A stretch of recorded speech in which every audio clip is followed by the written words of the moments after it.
Well, for more on this trial and the context behind it, I'm joined now on set by our international affairs editor, Philip Turle. Now, Philip, it's nearly 6 years since these attacks. How severe is the terror threat on French soil now? And what are authorities doing to try and prevent similar bloodshed in the future? OK, Thomas, there's good news and there's not so good news. The good news is that all the terrorist cells that were behind the terrorist attacks of 2015 have been crushed.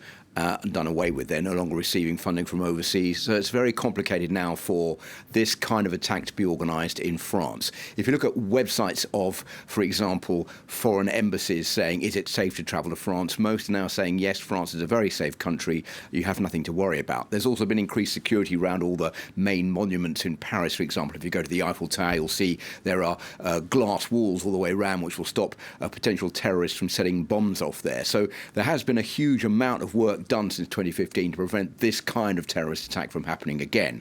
But the not so good news is that the terrorist threat is still present in France. There's a Vigipirate terrorist register of the threat level, and it's still 2 out of 3, meaning that there is the possibility of a terrorist attack. Now, there are 3 figures which will help you understand this. The first one is 8,132, which is the number of people who are registered in France as suspected Islamist radicals on a government list. So they are under surveillance and they are believed to be possibly able to commit a terrorist attack in France. The second figure is 505.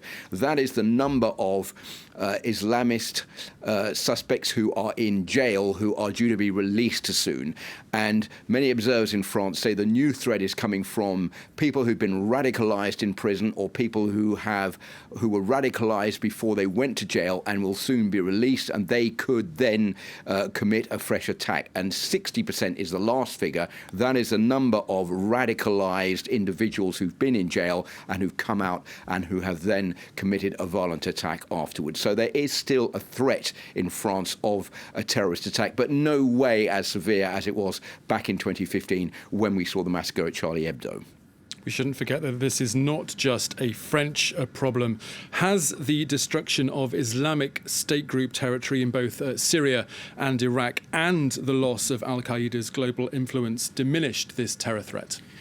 It certainly has, because if you remember back in 2015, there was the possibility for many French people, if they wanted to go to Syria or Iraq to receive training from the Islamic State and then to come back and commit attacks in France or in other European countries. That has more or less stopped now. It's much more complicated. There's been a much greater tightening of borders within Europe to prevent people from either coming into Europe to commit terrorist attacks or to survey those in Europe and maybe trying to go overseas to receive training. There's also been an increase from the European Union on the surveillance of internet sites, people becoming radicalized on the web. Those are much more under control now. There's much greater security, as I said, around the borders, Europe's external borders, not within the Schengen zone, but around Europe.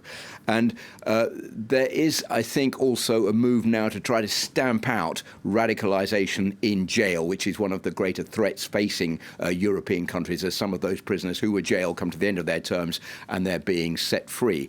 Now, there is a threat, not maybe on mainland European countries, but, for example, if you look at what France is doing in Africa, it's considered anti-Muslim France due to the sending in of French troops to Mali, for example, to clamp down on forces there. And so there may be attacks on French troops overseas, which are much more easy to do than launching an attack like the one we saw in Charlie Hebdo on mainland France. OK, Philip Turle, thank you very much.